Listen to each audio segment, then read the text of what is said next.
Just as I was planning to live elegantly in a luxury high-rise condo, my mother-in-law Wendy suddenly moved in. Now I'm stuck sharing a place with Wendy. She didn't bother cleaning or doing any housework. Instead, she used my money for expensive lunches and even signed up for yoga classes. I had been tolerating it, but one day, Wendy entered my office without permission and began to throw away important documents. I reached my limit and angrily told her, "This is troubling. Please don't do it again." But Wendy responded, "You are such a noisy daughter-in-law. If you hate living with me so much, leave the house right now." And I was thrown out. My husband, Tony, didn't pay any attention to the fight between me and Wendy. After leaving the house, I thought, since they kicked me out, this house is also done for. Who did they think made this good life possible? Not my husband. It's all thanks to my financial power. I'll definitely make them realize they were wrong. Wendy and Tony will regret it. Mark my words. I am Lindsay, 32 years old. I have been working in cosmetics sales since I was 20 and have been dedicated to my job for 12 years. During that time, I dated several people. But as my work became busier, I had less time for boyfriends, and the relationships did not last. For myself, my work was my lover, so I was never in a hurry to get married, and before I knew it, I was in my 30s. Eventually, I noticed that all my friends were married with children, and some even on their second child or buying homes, living at the peak of happiness. When I hung out with friends, the children were so cute, and I finally started to feel that I wanted children too. And feeling the pressure, I decided to go to a marriage agency. At the marriage agency, when asked about the conditions for a partner, I said, someone who understands my job, and someone who likes children. And there I met my current husband, Tony. Tony was 4 years older than me. His conditions for a partner were someone who does not interfere with my hobbies and does not complain, and someone who wants children. My husband Tony loves fishing and snowboarding and always goes out on his days off, so he is rarely at home. Our conditions matched, and we were introduced by the agency, naturally starting a relationship. We both adopted the stance of doing what we like as much as we want. I immersed myself in my work and my husband in his hobbies. We both made sure not to complain about this arrangement. My husband was always kind, and he seriously listened to my trivial conversations, making it fun to be with him. We got married soon after. Today, my husband and I came to a real estate agent to buy our home. As I was excited about our future home, for some reason my mother-in-law Wendy was also there. "What? Wendy, why are you here?" I asked, and she replied, "Why? Because I'm experienced in buying homes, so I thought I could give some advice." I looked at my husband, who hadn't told me, and he gave me a look that said, "Sorry." So I allowed her to accompany us just for today. We were planning to buy a home in a convenient high-rise condo near the station, but Wendy had strong preferences about the layout and location. "This place is bad because the supermarket is too far. This place is bad because there are no cafes nearby," she said. I wondered why she cared so much about where we were going to live, but I thought maybe this was also advice, so I trusted her words for now. And with her great approval, we decided to buy a unit in the high-rise condo. The condo was clearly a luxurious home that anyone could recognize. Then, as we started the formal meeting to choose the layout and the colors of the walls, Wendy began to accompany those meetings as well. I asked my husband, "Hey, why is your mother here again?" He replied, "If we're thinking about having children, maybe my mother knows what kind of room we need." So, I reluctantly agreed. However, Wendy's actions escalated, and she exclaimed with sparkling eyes, "We need a place for Tony's father's altar, so this space should be a place to put the altar." Tony's father, my father-in-law, had passed away from illness a year before Tony and I got married. Since I had never met him, it was strange that she started talking about putting his altar in our house, so I hesitantly asked, "Wendy, carpet requires a lot of maintenance, and I'm thinking of making everything wood flooring. This is a high-rise condo, you know. Carpet on the floor doesn't really fit here. Could you please keep the altar at your house as it has been?" She replied strongly. Eventually, carpet will definitely be more relaxing. You think wood flooring is good now because you are young, and you're refusing to put your father-in-law's altar in the house? I'm sure he would prefer to be in such a beautiful home with a nice view. Despite not wanting to go along with Wendy's demands, I discussed it with my husband, who said, "Well, if Mom wants the altar in the house, then that's fine with me. I agree with whatever she says." I was astounded by his lack of opinion. In the end, we ended up taking the altar and purchasing a home according to Wendy's preferences, with a layout that she liked. However, despite the complications, the completion of our own home brought joy, and I was looking forward to our future life. A few days after moving into our new home, the doorbell rang unexpectedly. When I opened the door, there stood a moving company. Since my husband and I had already moved in, I asked, we've already moved in. Are you sure you haven't got the wrong address?" But the movers insisted they were supposed to move into this house. Then Wendy appeared from behind them. "Huh? Wendy? What's going on?" I asked in surprise and confusion, to which she replied, "As I joined you for the house meetings, it gradually became more to my liking, and I've grown fond of this house. Let's live together from today." Their house was a 5-room, and Wendy began inspecting each room, deciding which she liked and which she didn't, eventually choosing the largest room with the best view and closest to the balcony as hers. In disbelief, I called my husband immediately and confronted him angrily. "Hey, the movers are here because your mother says she's moving in with us. What's going on? I'm against living together," I exclaimed angrily. "Oh, Mom likes the house and says she wants to live here, so I said living together might be okay," my husband responded. "Why would you decide that on your own? It's our house, isn't it?" "What's wrong? You're being cold. Mom's lonely since Dad passed away, and she's old and insecure alone, right?"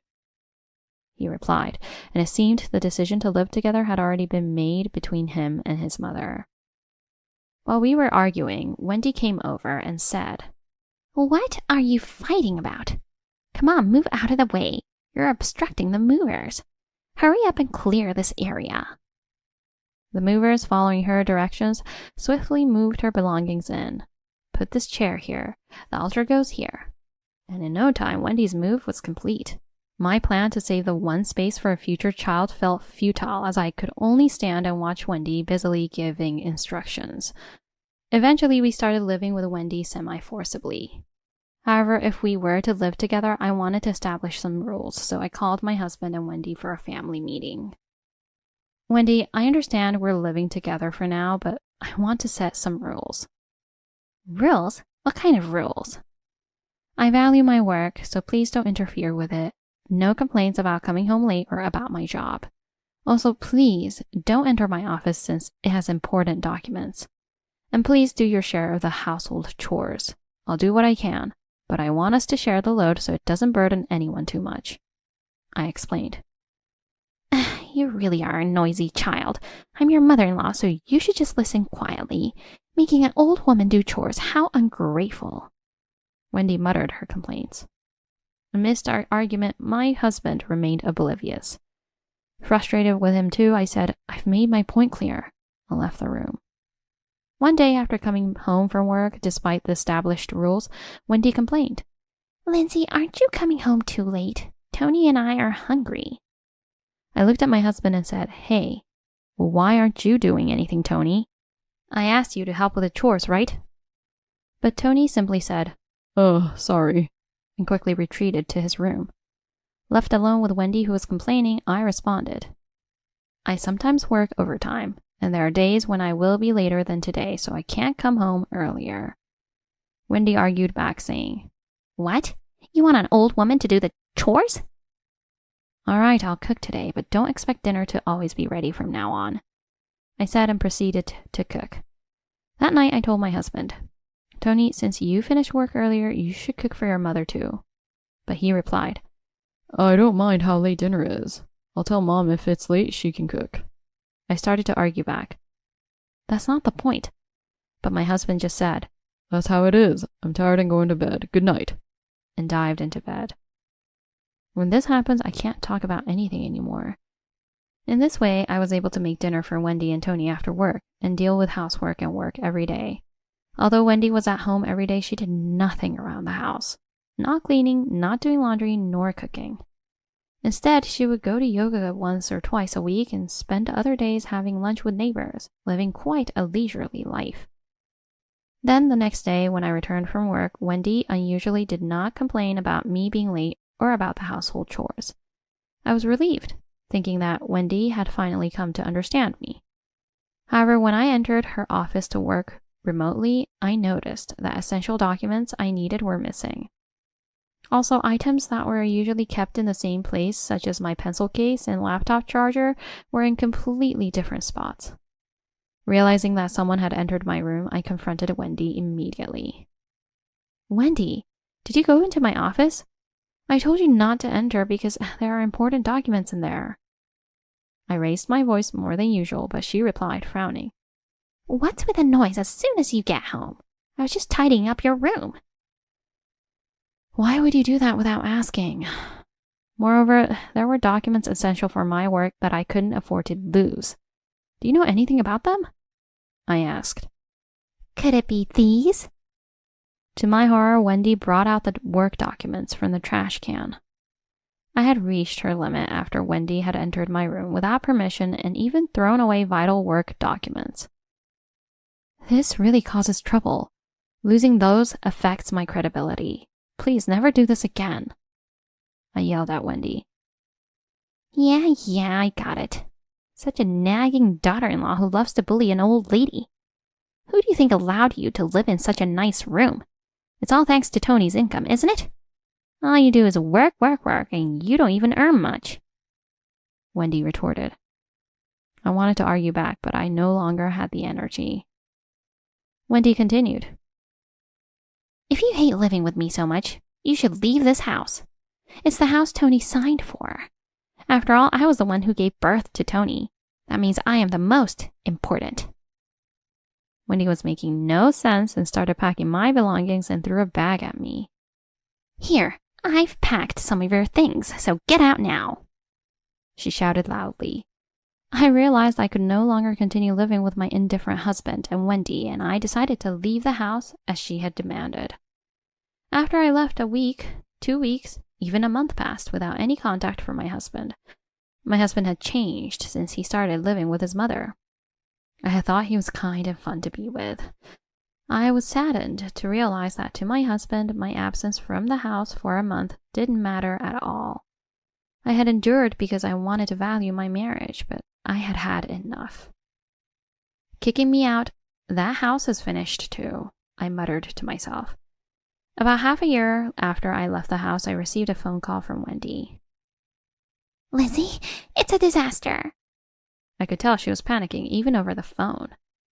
I could guess why, but asked anyway. "It's been a while.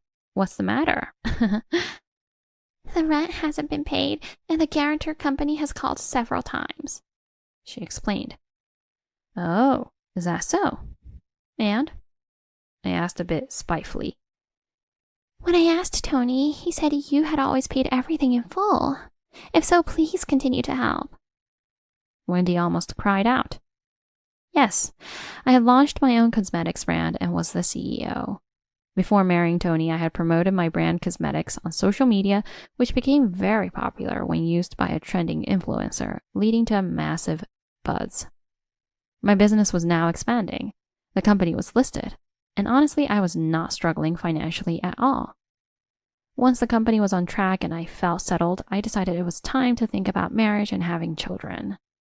So I went to a marriage agency and told them that I didn't care if my partner's income was lower, as my own salary was quite high.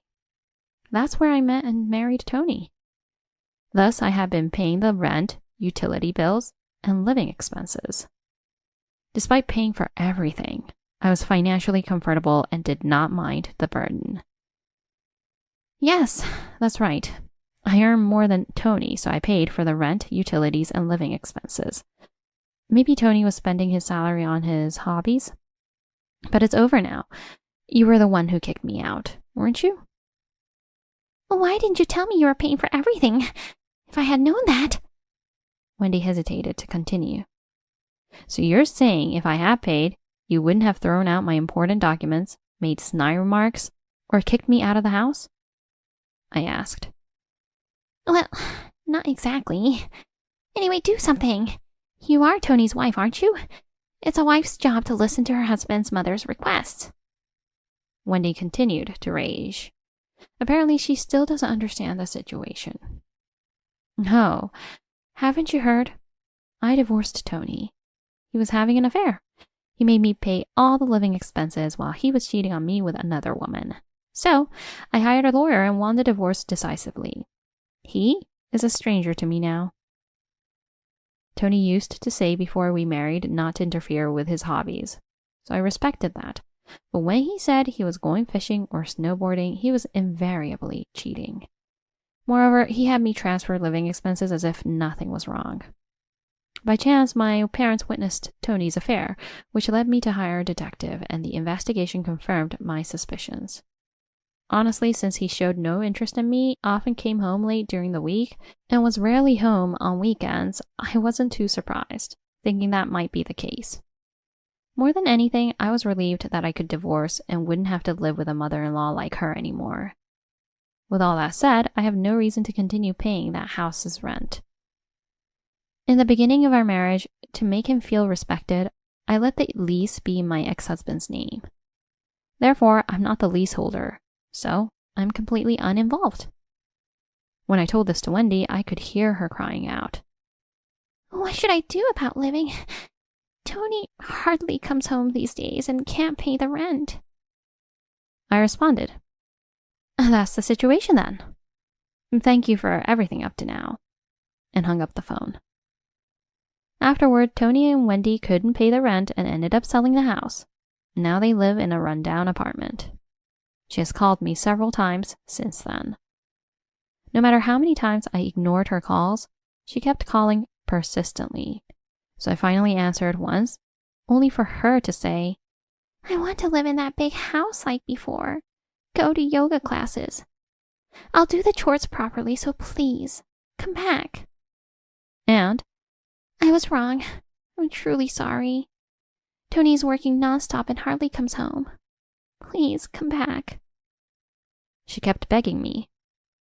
From what Wendy said, Tony has quit his beloved fishing and snowboarding, and even started working part-time jobs to pay for my alimony and the rent for the rundown apartment. He seems to be working every day, likely having no time to see his affair partner. At 36 years old, it's quite the beginning of a tumultuous life. As for Wendy, she can no longer afford the yoga classes she used to attend with my money. Now she's at home now, doing some work to make some money. She kept telling me long stories about her hardships, which became annoying, so I've since stopped taking her calls and blocked her number. For me, it's all in the past now, and I don't care about those two anymore. And looking back, I now realize that I was desperately trying to keep the marriage going, not wanting to divorce for various reasons like society's views or the belief that it's bad to divorce at my age, and maybe not being able to marry and have children again. I was so busy trying to make things work that I forgot why I was putting in all that effort and why I even got married in the first place. Since my divorce, I've been living freely on my own terms, without being tied down by marriage, children, or societal expectations. Business-wise, the company is still growing, getting bigger and better. In my private life, I even have a boyfriend now. He's a client who is 5 years younger than me, but serious about work, genuine, and understands my job. And to say it myself, he seems to really love me, following me around like a puppy wherever I go, making me wonder if it's okay to be loved this much. I'm currently living happily with this adorable younger boyfriend, and I've started thinking again about marrying him someday and wanting the children I once longed for in the future.